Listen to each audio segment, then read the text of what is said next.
नमस्कार विद्यार्थी मित्रांनो, डिरेक्ट मुद्द्याच्या आपल्या आजच्या लेक्चरमध्ये तुम्हा सर्वांचं अगदी मनापासून स्वागत. आज आपल्याला गती आणि गतीचे प्रकार याचा अभ्यास करायचा आहे. गती म्हणजे काय, गतीचे प्रकार आणि गतिविषयक समीकरणं याचा अभ्यास आपण आज लेक्चरमध्ये करणार आहे. सगळ्यात आधी गती म्हणजेच मोशन म्हणजे काय तर हे आपण व्यवस्थित समजून घेऊ. गती म्हणजे एखाद्या वस्तूने सभोवतालच्या वातावरणाशी आपली स्थिती बदलणे होय. वस्तूचे ठराविक वेळेत एका ठिकाणावरून दुसऱ्या ठिकाणी होत असलेले विस्थापन म्हणजेच डिस्प्लेसमेंट याला वस्तूची गती असं म्हणतात. जर एखादी वस्तू जागा बदलत असेल म्हणजेच ती गतिमान आहे असं म्हणता येईल. आणि जर वस्तू जागा बदलण्याच्या स्थितीत नसेल तर त्या वस्तूला स्थिर वस्तू असं म्हणतात. गतिमान वस्तूचे सतत विस्थापन होत असते. आता आपण गतीचे प्रमुख प्रकार समजून घेऊ.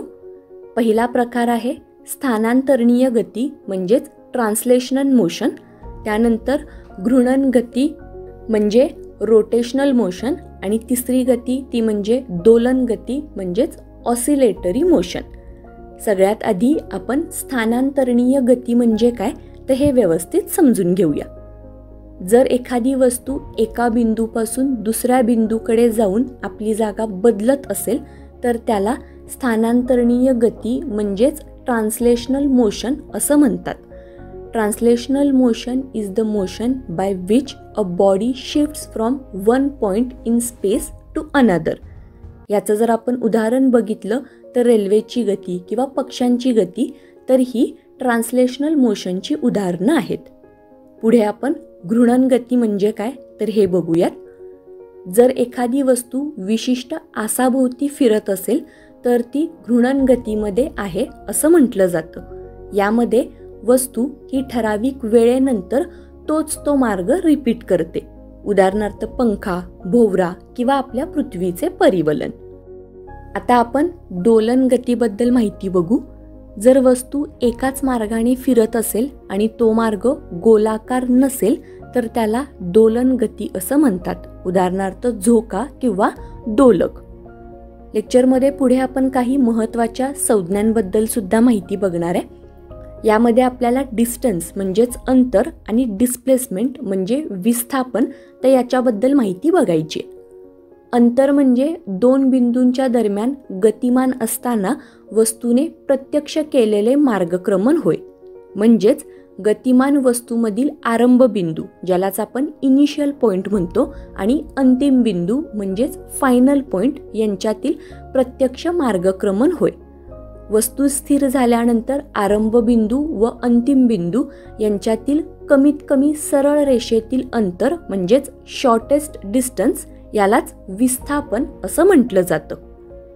पुढे आपण चाल म्हणजेच स्पीड आणि वेग म्हणजेच वेलॉसिटी याच्याबद्दल माहिती बघू. एखाद्या वस्तूने एकक काळात कापलेल्या अंतराला चाल म्हणजेच स्पीड असं म्हणतात. चाल ही आदिश राशी आहे ज्याचं SI युनिट मीटर पर सेकंड आहे. आणि एखाद्या वस्तूने एकक काळात विशिष्ट दिशेने कापलेल्या अंतराला वेलॉसिटी असं म्हटलं जातं. वेग ही सदिश राशी आहे ज्याचं SI युनिट मीटर पर सेकंड आहे. पुढे आपण एकरेषीय एकसमान गती म्हणजेच लिनियर युनिफॉर्म मोशन याचा अभ्यास करणार आहे.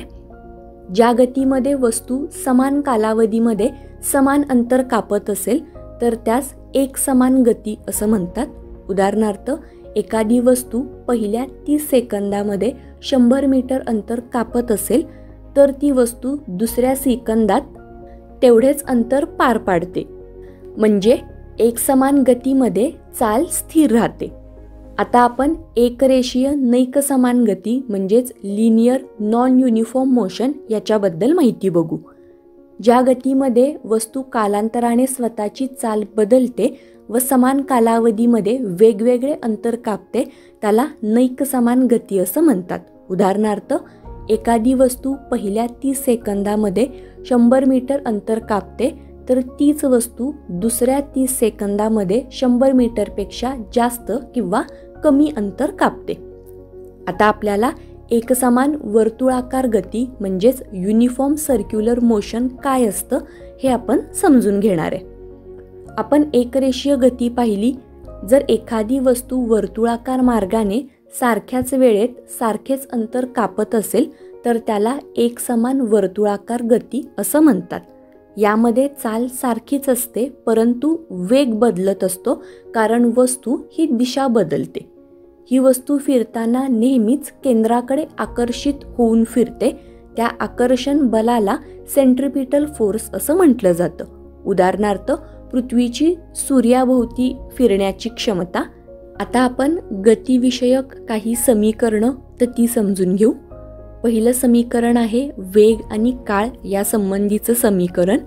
v = u + at. याच्यामध्ये v आहे आपला अंतिम वेग, u आहे सुरुवातीचा वेग आणि a म्हणजे त्वरण. त्यानंतरचं दुसरं समीकरण हे स्थिती आणि काळ या संबंधीचं आहे. s = ut + ½ at². याच्यामध्ये s म्हणजे अंतर, u म्हणजे आरंभाचा वेळ, v म्हणजे अंतिम वेग आणि t म्हणजे काळ.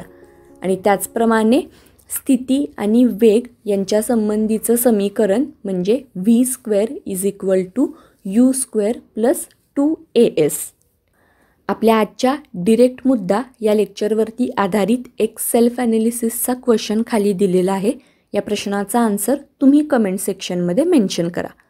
प्रश्न असा आहे की खालीलपैकी योग्य विधान किंवा विधाने सांगा. अविधान आहे चाल व वेग या दोन्ही अदिश राशी आहेत.